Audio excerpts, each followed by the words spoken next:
और पूरे विश्व को जो स्वयं में देखता है। Intelligence is not just about knowing, intelligence is a combination of 16 things. बुद्धि, मेधा, स्मृति, बॉडी, माइंड, सोल, इन सब के अलग अलग डायमेंशन जब हम एक्सप्लोर करते हैं तब वास्तव में आप इंटेलिजेंट हैं। वरना आपको कितना भी ज्ञान क्यों ना हो जाए, आप पंडित कहलाओगे। You won't be a wise person, और पर्सन जिसकी सभी अंगों से बुद्धि का विकास हुआ है। इसलिए बहुत ही सुंदर कहा है। यदि आपके पास चरक संहिता 39 नंबर का श्लोक है, बुद्धि सिद्धि स्मृति मेधा धृति कीर्ति क्षमा दया, तानी च अनुमतान एषाम तंत्राणि परमर्षि। इसके पहले का वर्णन भी बहुत सुंदर है कि अग्निवेश आदि ऋषियों ने सब जो श्लोक उनको पठन आए थे, सीखा था, उन्होंने उसका उच्चारण किया। और वो श्लोकों का उच्चारण करने से मतलब किसी विश्व को जो ज्ञान मिला है वो विश्व को देने से क्या हुआ, उनमें इन अष्ट ज्ञान देवता ने प्रवेश किया। यानी प्रवेश किया मतलब क्या हुआ, तो ज्ञान प्रवेश कहीं से होता नहीं और ज्ञान कहीं जाता नहीं, ज्ञान आत्मा का स्वरूप होता है। तो अपने आप उनका रज और तम का आवरण मिट गया और अंदर से ये चीजें प्रकट हो गई। कौन सी, तो बुद्धि सिद्धि स्मृति मेधा धृति कीर्ति क्षमा दया। यहाँ पर ये गौर देने वाली बात है कि क्षमा और दया ये ज्ञान देवता है। हेलो, क्षमा और दया ये ज्ञान देवता है। इसका मतलब यदि आप में क्षमा और दया नहीं है तो आप परिपूर्ण वैद्य हो ही नहीं सकते।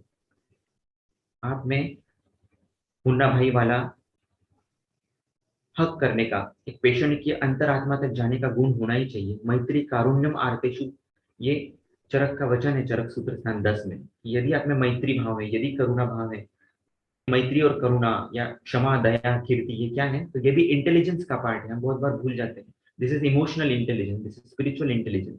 और बिना इस इंटेलिजेंस के नॉर्मल आप कितने भी पंडित क्यों ना हो, उसको कुछ काम का नहीं है। ठीक है, तो आज हम देखने जाएंगे चरक सूत्र स्थान एक का सबसे बेहतरीन कमेंट्री, उसकी एक सबसे बेहतरीन कमेंट्री। क्या लगता है आपको कौन सी बेहतरीन कमेंट्री होगी चरक सूत्र स्थान एक की, जिसके ऊपर हमने चिंतन करना है आज। और इस जब तब तक टाइप करते जाइए, मैं आगे का मुद्दा बताता हूँ तब तक। You write down which is the best commentary, श्लोक का रेफरेंस दे सकते हैं या उसका टॉपिक का नाम लिख सकते हैं। हर दिन हम एक ही अध्याय करने वाले हैं और एक अध्याय से एक श्लोक के ऊपर मैं निरूपण करूंगा। उसके बाद चरक चेरी फॉर द डे, आपने आपके लिए जो श्लोक था वो आपने निकाला है ढूंढ के, उसके ऊपर आप क्वेश्चंस पूछ सकते हो ग्रुप पर। ग्रुप का टाइमिंग है, उस टाइमिंग के बीच पर आप क्वेश्चंस पूछ सकते हैं। टॉप 10 क्वेरीज को हम एड्रेस करेंगे। जो भी टॉप 10 क्वेश्चंस होंगे आपके रिलेटेड टू चरक सूत्र स्थान one only for that day, उसको ही हम एड्रेस करेंगे either in the WhatsApp group और इन अनदर सेशन। उसके ऊपर आपकी जो क्वेरीज रहेगी उसका आंसर मिलेगा। एक दिन के लिए एक ही अध्याय, क्योंकि एक श्लोक का एक शब्द समझने भी एक दिन 2 दिन लग सकते हैं, तो इट इज प्रैक्टिकली इम्पॉसिबल। इसलिए हमने उसका बेस्ट पार्ट लिया है जो मैं आपको बताऊंगा। और चरक चेरी ऑफ द डे, यानी कि आपकी जो क्वेरी होगी या जो आप समझना चाहते हो सबसे बेहतरीन श्लोक उस अध्याय का आपके मुताबिक, उसके ऊपर निरूपण किया जाएगा। तब तक प्लीज टाइप कीजिए चैट बॉक्स में कौन सी सबसे बेस्ट कमेंट्री है। कम ऑन, बाकी लोगों ने तो पढ़ा है चरक संहिता, टीका भी पढ़ी है। जिसने नहीं पढ़ी उसके लिए ठीक है, लेकिन जिन्होंने पढ़ी है वो प्लीज टाइप करके बताइए या अनम्यूट करके भी बता सकते हैं which is the best commentary.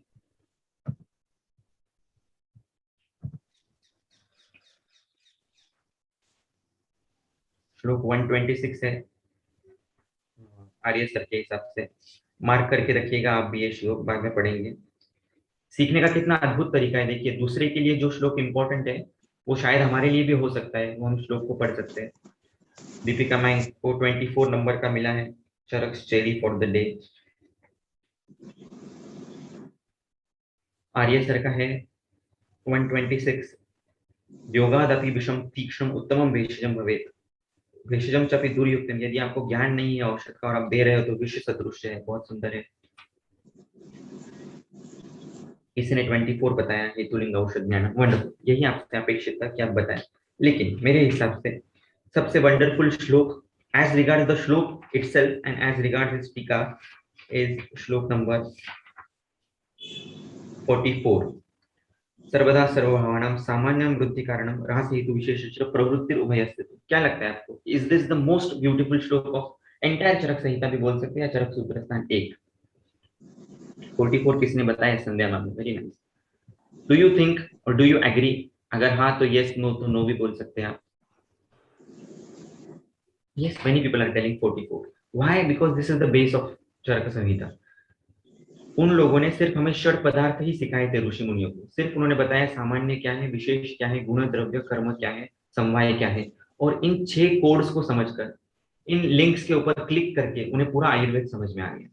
तो इसलिए ये हमारी मोरल रिस्पॉन्सिबिलिटी है कि हम सामान्य और विशेष को समझें, इनफैक्ट षड पदार्थों को भी समझें, और उसमें भी पहले सामान्य और विशेष को ठीक तरीके से समझ लें. सामान्य और विशेष यदि हमें ठीक तरीके से समझ में आ गया, तो हम जो त्रिस्कंद आयुर्वेद है, हेतु, लिंग और औषध, उसको सामान्य और विशेष के चश्मे से देखकर हमें निदान भी ठीक से समझ में आ जाएगा, लक्षण भी ठीक से समझ में आ जाएंगे, और औषधि भी ठीक से समझ में आ जाएगी.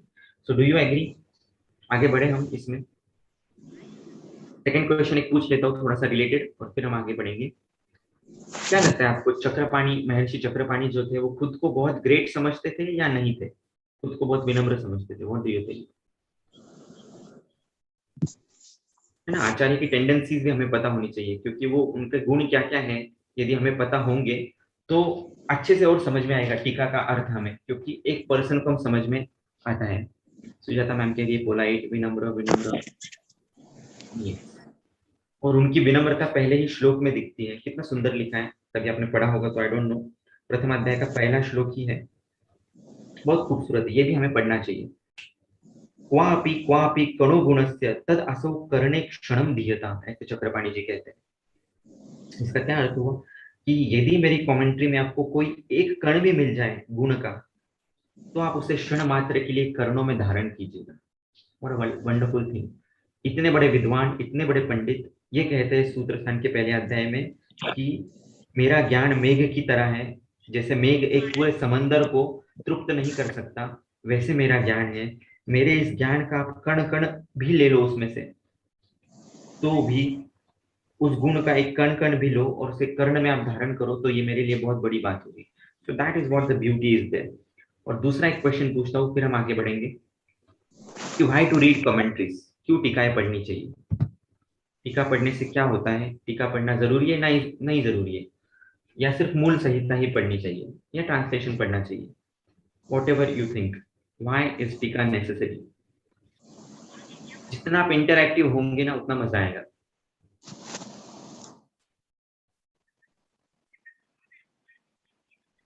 और ये हमारा रूल रहेगा कि रोज जितना समय है, मीटिंग एंड हो जाती है तो टॉपिक एंड हो जाएगा.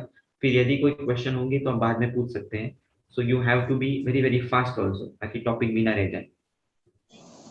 One answer is to read between the lines perfect, their views over that shloka. One view is that. दूसरा, वो क्या करते हैं, बहुत बार स्वयं प्रश्न उपस्थित करते हैं. हमारे मन में वो प्रश्न आया भी नहीं रहता है, उस प्रश्न को उपस्थित करते हैं और उसकी जिज्ञासा, उसका आंसर देते हैं. और कभी कभी हमारे मन के प्रश्न का ही वो उत्तर देते हैं. आपस में फाइट करते हैं, fight in the sense debate होता है. उस डिबेट से भी हमारी बुद्धि विकसित होती है. जैसे एक इंटरलॉक होने लगता है बुद्धि का, अपने आप में अलग अलग विषय समझ में आने लग जाते हैं.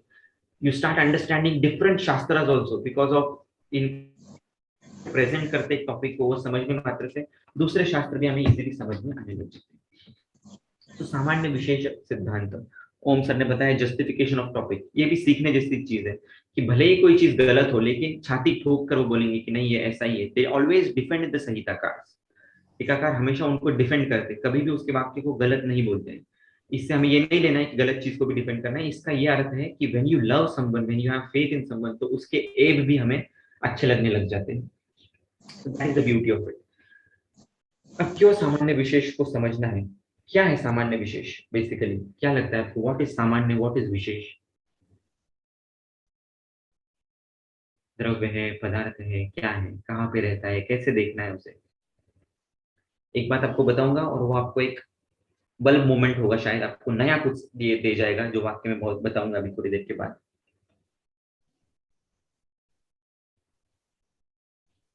Okay, no one. तो आइए चलते हैं उसके ऊपर. सामान्य और विशेष ये कब आया है, इसका अधिकरण देखेंगे. कहाँ पर आया है? दीर्घन जीव के अध्याय में आया है, सूत्र स्थान में आया है, और श्लोक नंबर 43 के बाद आया है. श्लोक नंबर 43 है, उस आयु का वेद पुण्यतम है, ऐसा वेद विदों का मत है. यह आयुर्वेद शास्त्र मनुष्य के इहलोक परलोक दोनों के लिए हितकारी है, अतः इसका व्याख्यान किया जाएगा. तो आयुर्वेद की सच्ची शुरुआत जो है कॉन्सेप्चुअल, वो इस 44 नंबर के श्लोक से शुरू होती है.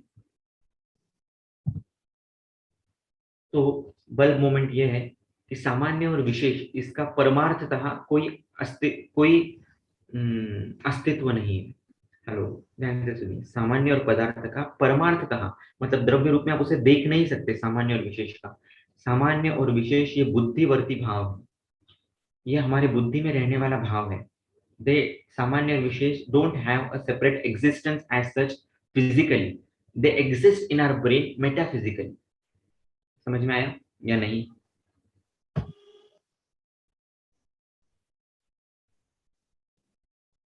Please type or unmute and ask. सामान्य और विशेष का परमार्थतः पारमार्थिक स्वरूप में वस्तुतः कोई अस्तित्व नहीं है। उनका अस्तित्व बुद्धिजन्य है, बुद्धि का भाव है, बुद्धिवर्ती है। Yes, Deepika ma'am has got the point. तो ये बुद्धिवर्ती भाव है। एक हमें वो सामान्य दिखता है, किसी और को नहीं दिखेगा शायद। ओके, दो उड़द के दाने रख दिए हैं सामने सेम इसके वाले, तो आपको उसमें सिमिलैरिटी दिखती है, तो ये आपके अंदर का भाव है। किसी को उसमें विशेष भी दिख सकता है, नहीं इस उड़द दाने का ना ये एज छोटा है, या ये उड़द दाना बड़ा है साइज में। वो अपनी प्रज्ञा के हिसाब से उसका इंटरप्रिटेशन लगाएगा। ओके, तो सामान्य दिखने वाली चीजें भी किसी के लिए विशेष हो सकती है, और विशेष दिखने वाली भी चीजें भी किसी के लिए सामान्य हो सकती है। And therefore it is a buddhivarti bhav. पूरी टीका बहुत सुंदर है, बहुत सारे उसमें अलग अलग डायमेंशन बताए हुए। इसको पूरा ले पाना मुश्किल है, तो आप ऐसा कर सकते हैं, आज आप पूरी टीका पढ़िए, और उसमें का जो क्रक्स है, सबसे मर्म का पॉइंट है, मैं आपको बता दूंगा पूरी टीका के अंदर का। ओके, सो 3 नंबर का जो थर्ड नंबर की जो लाइन है इस टीका की, वो है भवंती सत्ताम अनुभवंती इति भावा द्रव्य गुण कर्माणि इति अर्थम तत् न तु भवन्ति उत्पद्यन्ति इति भावा। तो यहाँ पर जो भाव शब्द आया है, सर्वदा सर्व भावानाम, तो यहाँ पर भाव शब्द का अर्थ होता है सत्ताम अनुभवन्ति इति भावा। जिसकी सत्ता है मतलब जो एग्जिस्टेंस में है, द्रव्य गुण कर्म, वो सब सामान्य की वजह से क्या होते हैं, वृद्धि को कारणीभूत होते हैं। और भवन्ति उत्पद्यति इति भावः न तु, उत्पन्न होना इस अर्थ में भाव शब्द नहीं आया है, तो वो शब्द सत्ता एग्जिस्टेंस इस अर्थ में आया है। और यदि आप इसके आगे की भी कमेंट्री पढ़ो, वो भी बहुत सुंदर है, चरक सूत्र सन 45 की। इसमें मैंने जो अभी बताया पहले आपको वही है। सामान्यम एकत्व कर्म, तो एकत्व कर्म इति एकत्व बुद्धि कर्म, बुद्धि के स्तर पर वो है। या विशेष को भी लक्षण देखेंगे तो 7th लाइन, विशेष लक्षणम पृथकत्व कृति व्यावर्त बुद्धिकृत, वो आपकी व्यावर्त बुद्धि जो क्रिएट करता है अंदर, वो विशेष। Okay, very important. Second important crux of this टीका है सामान्य वृद्धि कारणम, समान जो है वो सामान्य जो है वो वृद्धि में कारण है। लेकिन सबसे इंपॉर्टेंट थिंग है, जहां जहां पर वृद्धि है वहां वहां पर सामान्य, जहां जहां पर ह्रास है वहां वहां पर विशेष है। ऐसे इसको समझना है। अगेन ध्यान से समझिए, आराम से समझिए। जहां जहां पर वृद्धि है वहां वहां पर सामान्य है, जहां जहां पर ह्रास है वहां वहां पर विशेष है ना? जैसे घृत से अग्नि का वर्धन होता है, तो सामान्य से आप ऐसे बोलेंगे क्या सामान्य से समान की वृद्धि होती है? देखा जाए तो घृत का और अग्नि का कोई रिलेशन नहीं है, बट वृद्धि दिख रही है, इसका मतलब कुछ ना कुछ सामान्य है उसमें। घृत और अग्नि में कुछ ना कुछ सामान्य है। जहां जहां पर वृद्धि है वहां वहां पर सामान्य है। अग्नि का वर्धन हो रहा है घृत देने के बाद, इसका मतलब घृत और अग्नि में कुछ सामान्य है, भले उन्हें दिखे ना दिखे। और टीकाकार ने उसे प्रभावजन्य माना है, ये प्रभावजन्य है, या एक वृत्ति सामान्य, इस टर्म से उसे बताया गया है। तो ये एक इंपॉर्टेंट समझने वाली बात है। समझ में आ रहा है अब तक? आप मुझे कट करके पूछ भी सकते हैं। बहुत सारे उदाहरण ऐसे, घृतम अग्नि मेधे करोति, चिंतया वात वृद्धि करोति। चिंता और वात का वैसे संबंध नहीं आता है सामान्य से, लेकिन वहां से वृद्धि हो रही है, इसका मतलब उल्टा जाके आपको ये समझना है, और ये प्रैक्टिस में क्लिनिकली बहुत इंपॉर्टेंट है।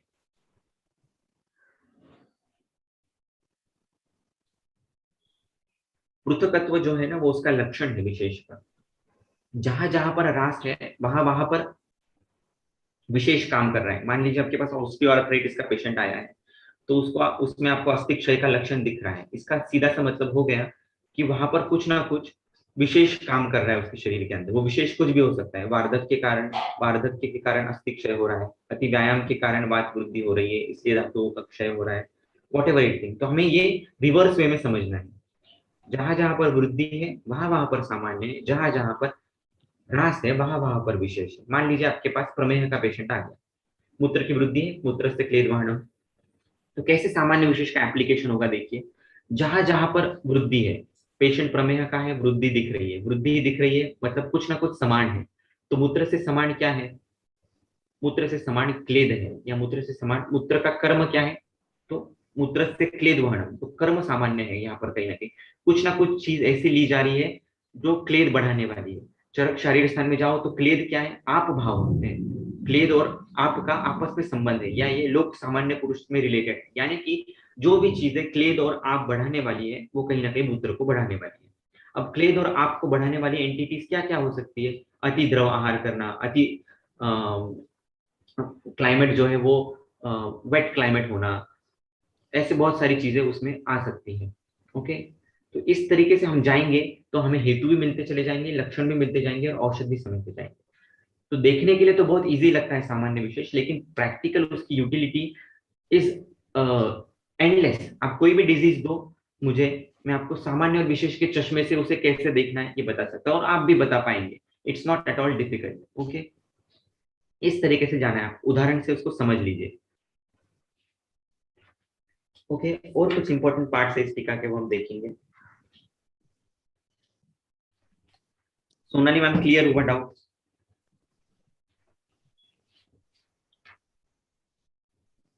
No sir. अब तक नहीं हुआ, कोई बात नहीं।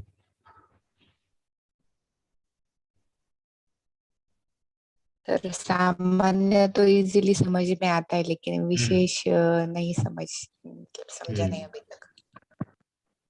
प्रूफ, या आपने प्रमेय का एग्जांपल दिया, उसी में ही विशेष कैसे सोचेंगे वो बताइए सर। राइट। विशेष मतलब क्या है, पृथकत्व कृत, मतलब क्या, पृथकत्व करने वाला, अलगाव का भाव निर्माण करने वाला। किसी भी चीज में दिस इज डिफरेंट, ये डिफरेंस जो है वो विशेष के कारण होता है, ये उसका लक्षण है। और जिससे रास होता है वो विशेष है, ये उसका स्वरूप है। तो दोनों चीजें अलग अलग है। मुझे एक चीज दूसरे से अलग दिख रही है, मुझे प्रमेह रक्त पित्त से अलग दिख रहा है, ये उसका विशेष है। आपने माइंड में आपकी बुद्धि के स्तर पर उसका अनुमान लगाया है कुछ ना कुछ, कि इस कारण की वजह से ये पृथकत्व है। रक्त पित्त में लाल, भले ही ज्यादा मूत्र प्रवृत्ति हो रही हो, लेकिन वो लाल रंग का रक्त जा रहा है और इसमें श्वेत वर्ण का मूत्र जा रहा है, तो आपने बुद्धि के स्तर पर वो विशेष लगा दिया है, इसीलिए वो दोनों अलग है। समझ में आया? थोड़ा थोड़ा समझ में आया होगा, लेकिन आई थिंक इसके ऊपर और डिटेल में हम जा सकते हैं।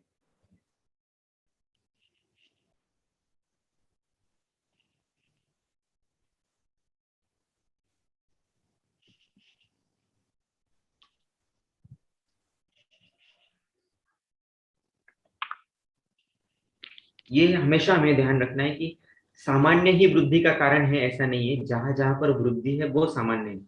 सामान्य से ही वृद्धि होगी ये कहना गलत है। जहां जहां पर वृद्धि दिखती है वहां वहां पर कुछ ना कुछ सामान्य है, ऐसा हमें अनुमान हर बार करना है। वो घृत का सबसे बेस्ट एग्जाम्पल है। अग्निवर्धन हो रहा है घृत लेने के बाद, मतलब कुछ ना कुछ सामान्य है। ऐसे हर स्टेज में आप सोचिए, हर एक पेशेंट में सोचिए, कैंसर का पेशेंट है सपोज, क्या हो रहा है, सेल्स रेप्लिकेट हो रहे हैं, सेल की ग्रोथ हो रही है, इसका मतलब क्या है, कुछ ना कुछ सामान्य है। अब क्या सामान्य है, कौन ग्रोथ कर रहा है सेल की, शायद वायु तत्व है, क्योंकि हमारे इसमें कहा गया संयोगे च विभागे च वायु कारणम, तो वायु का सामान्य तो हो सकता है। किसी चीज की वृद्धि होना ये कफ के कारण हो सकता है, तो आपको फिर वायु और कफ इसके कुछ हेतु है क्या पेशेंट में, वो ढूंढने हैं। वायु का साक्षात संबंध दैव से भी है। यदि आपका दैव बलवान होगा तो दैव की वजह से वायु प्रभावित होता है, वायु नाम की शक्ति, और उससे कैंसर हो सकता है, फिर वहां पर दैवपाश्रय चिकित्सा मेन रहेगी। कफ के कारण है तो उस पेशेंट का सब आपको देखना पड़ेगा कि कफ किस किस से बढ़ता है, अगेन सामान्य विशेष से वो देखना है फिर से, कफ किस किस से बढ़ता है। तो बच्चे का अगर वय होगा बाल काल, तो इसमें कफ का प्रेडोमिनेंस है, इसकी वजह से बढ़ता है। अस्य सुखम, सिर्फ एक जगह पर बैठ रहा है पेशेंट, कैंसर का पेशेंट ऐसा था कि बहुत वो उसको जॉब ही ऐसा था कि वो बैठकर ही था, कम अस्त से सुख ही लेता था, इसका मतलब वहां वो भी कफ वर्धन का हेतु हो सकता है। ऐसे छोटे छोटे हेतु भी आप आइडेंटिफाई कर सकते हो यदि सामान्य विशेष के स्तर पर आप जाओ तो। आज हम ये इस कंसेप्ट को क्लियर करेंगे, बाकी भी दिन भर इसके ऊपर चर्चा कर सकते हैं। ये एक श्लोक बहुत इंपॉर्टेंट है, और दूसरा श्लोक आपको बता देता हूँ, वो भी आज आप पढ़िएगा। इस अध्याय के ये दो श्लोक ही सबसे ब्यूटीफुल है, इनकी कॉमेंट्री।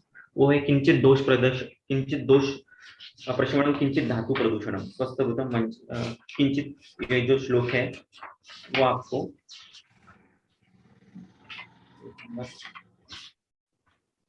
67 नंबर का श्लोक मार्क करके रखिएगा, उसकी भी कुछ कमेंट्रीज बहुत सुंदर है।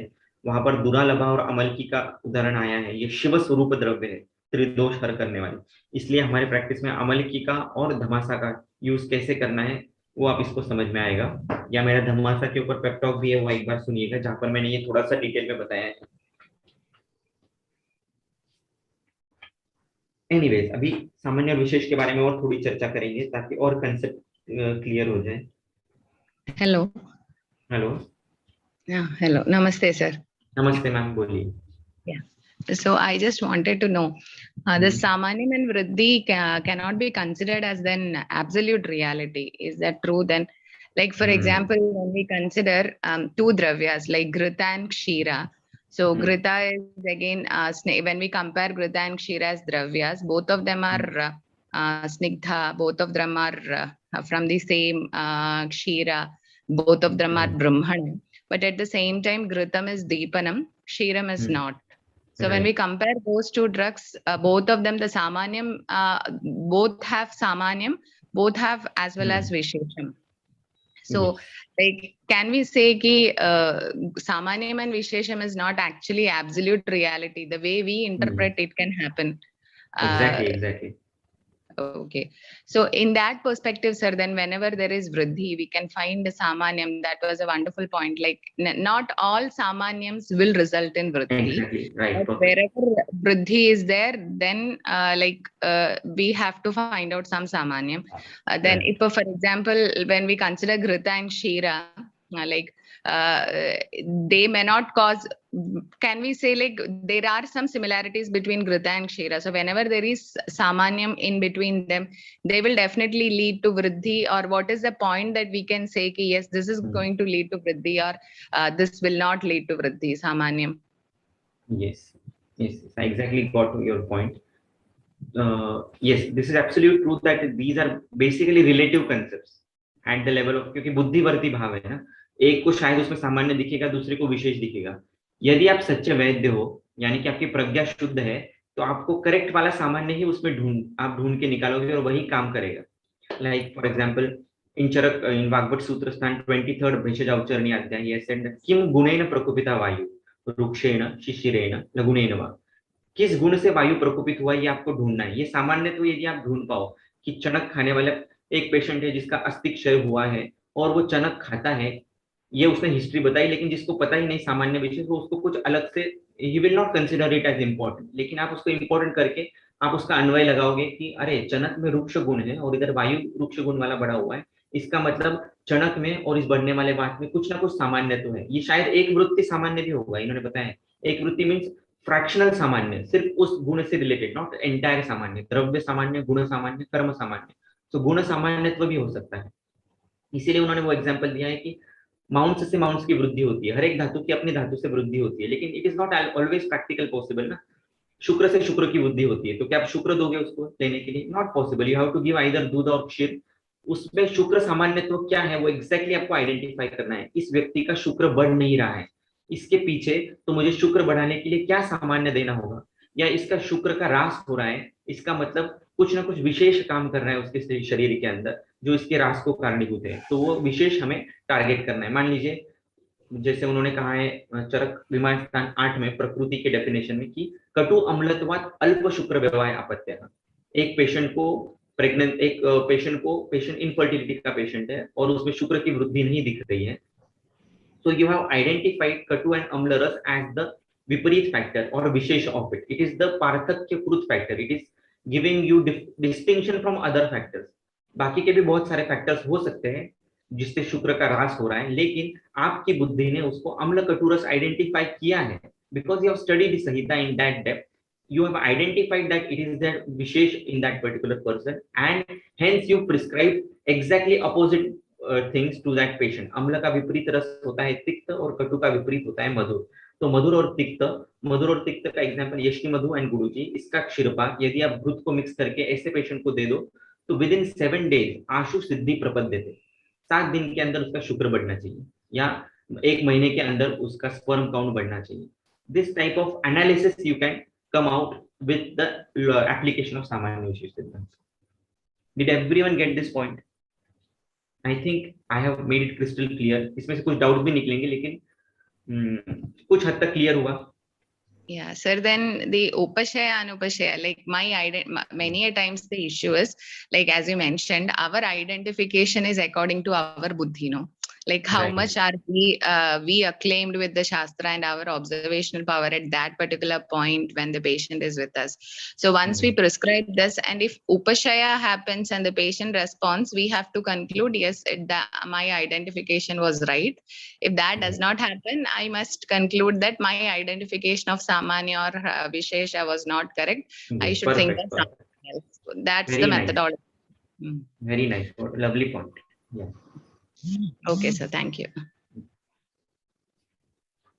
Anyone else? अभी इन्होंने एक बहुत सुंदर एग्जांपल दिया है टीका में ही, सामान्यम एकत्व कर्म की जो टीका है, तो नीचे से 10th और 12th लाइन है कि शियमान धातु और वृद्धस्य, वृद्ध व्यक्ति में शियमान धातु है, तथा बहुदोषस्य समान गुणों अपनी आहारोण वृद्धि हेतु. उसको आप सब कुछ दे रहे हैं, दूध दे रहे हो, घी दे रहे हो, anything you are giving, still it is not causing वृद्धि.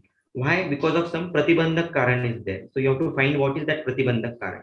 It can be बहुदोष अवस्था, बहुदोषस्य समान गुणों अपनी आहारों न वृद्धि हेतु, तथा ग्रीष्मे च मधुरादिना समानेन अपि न कफ अभिवृद्धि इत्यादि.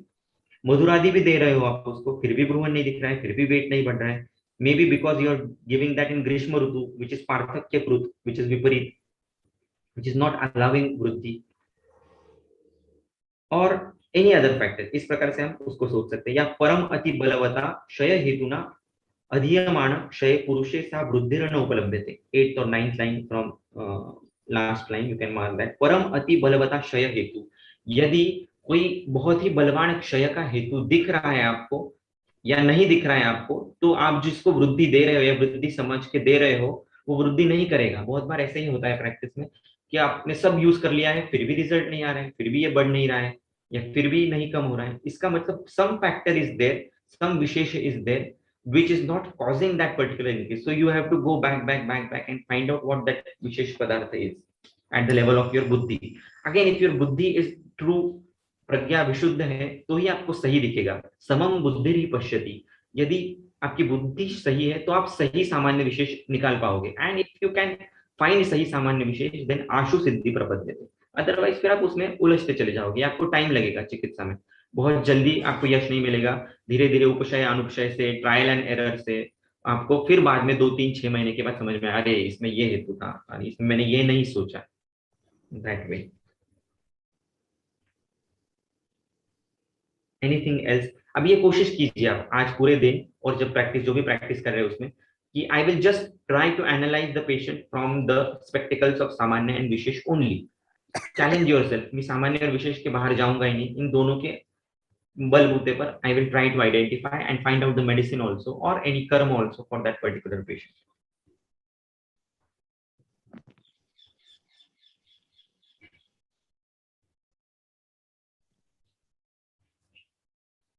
और सामान्य और विशेष में युगपद भी काम हो सकता है. चरक शारीर स्थान 6 में दिया है, वो आप क्रॉस रेफरेंस से एक बार देख लेना. योग पद्येन तु विरोधी नाम धातु नाम वृद्धि क्षय भवति. एट सेम टाइम एक ही पदार्थ एक का वर्धन करेगा, दूसरे का शमन करेगा. जैसे क्षार का सेवन किया, किसी को क्षार दिया तो मांस का शमन करेगा, लेकिन शरीर में पित्त की वृद्धि कराएगा. तो योग पद्येन एक साथ दोनों चीजें होती है. हर बार ये होती है ऐसा जरूरी नहीं है, लेकिन बहुत बार ऐसी होती है.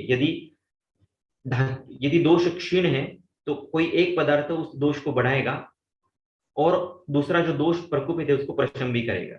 ऐसा हर बार हो जरूरी नहीं. दोष क्षीण हो तो ही एक ही पदार्थ एक को बढ़ाता है और दूसरे को घटाता है. दोष क्षीण नहीं है तो सिर्फ प्रकोपित दोष को शमन करेगा. ऐसा चरक शारीर 6 में दिया है, वो एक बार पढ़ लीजिएगा. It is again related to samanya and vishesh. Sir, is there any significance of the word tulyarthata hi samanyam? Like Yes. he says visheshadastu viparyaya. It would have been like tulyata hi samanyam. What is the relevance of tulya arthata hi samanyam? Yes, we will just read its commentary. It's very nice. आपको पता है वो तुल्यार्थता शब्द कहाँ पर है टीका में? तो हाँ, तुल्यार्थता आई थिंक 6th लाइन में नीचे. तुल्यार्थता एक सामान्य रूप अर्थ अनुयोगिता. ऐसा उसका अर्थ दिया है. Now we'll need to see what can be the meaning about it.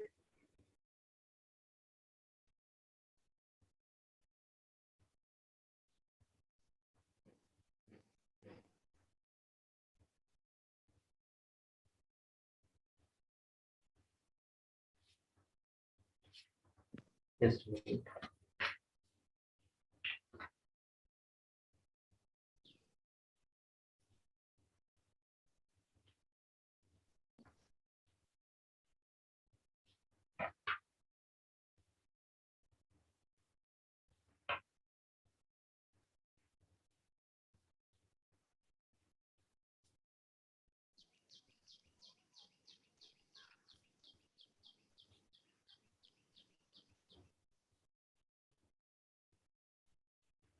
सी तुल्यार्थता का मीनिंग है एक सामान्य रूप अर्थ अनुयोगिता. बहुत बड़ा वर्ड यूज किया है, उसको हम ब्रेक करेंगे. एक समान अर्थ को करने का भाव, इस तुल्यार्थता. एक समान अर्थ को करने वाला भाव जो है वो तुल्यार्थता है. मतलब जहां भिन्न भिन्न व्यक्तियों में सामान्य एक रूप संबंध है, वह उसके अनेक अर्थ पर आश्रित होती हुई भी व्यक्ति भेद से तुल्यार्थता स्वरूपक एक बुद्धि ही उपयुक्त है. Means they are different, many things, many vastus are different and still you are finding something similar into it. उस प्रकार की बुद्धि होना तुल्य अर्थता, एक समान अर्थ को करने का भाव. लाइक फॉर एग्जांपल आपके पास सैमसंग का फोन है और किसी के पास आईफोन फोन है, तो एक व्यक्ति उसको पार्थक्य से बोलेगा नहीं, these two things are different, but you have identified something samanya. No, screen samanyatva is there. No, maybe manufacturing samanyatva is there. तो आपने उसका कुछ अलग सामान्यत्व आइडेंटिफाई किया है, that is tulyarthata. Is it right ma'am?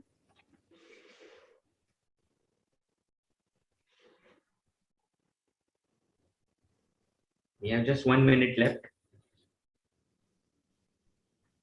Ramya ma'am, okay? Yeah, you can frame the question and again ask in the group. Yeah, sure, sir, sure. Thing is, like, what you mentioned is definitely right, but then is it like again related with our buddhi? Yes, of course, it is relative. Yeah, that the point that you invoked in the beginning itself, like again, when we see two smartphones as Samanyam, one is Samsung and one is Vivo, that is Vishesham again in that. And then how Samanyam, we find Samanyam in two things. That depends upon the artha that we actually give to that particular thing. Exactly. So, yeah, so maybe to point out, rather to emphasize that particular area, Acharya might have added artha to tulya, because ultimately the samanyam depends upon the artham that we give to the tulyata that we find between two things. Yes, exactly. Ultimately, everything is maya. If we see from Vedanta philosophy, everything is false, but for our convenience, we are calling it as truth. Yeah. So maybe that artham again depends upon our understanding. So there must be my only issue is again that artham again depends upon one's understanding, right? Yes. So somebody in Maharashtra or somebody in Kerala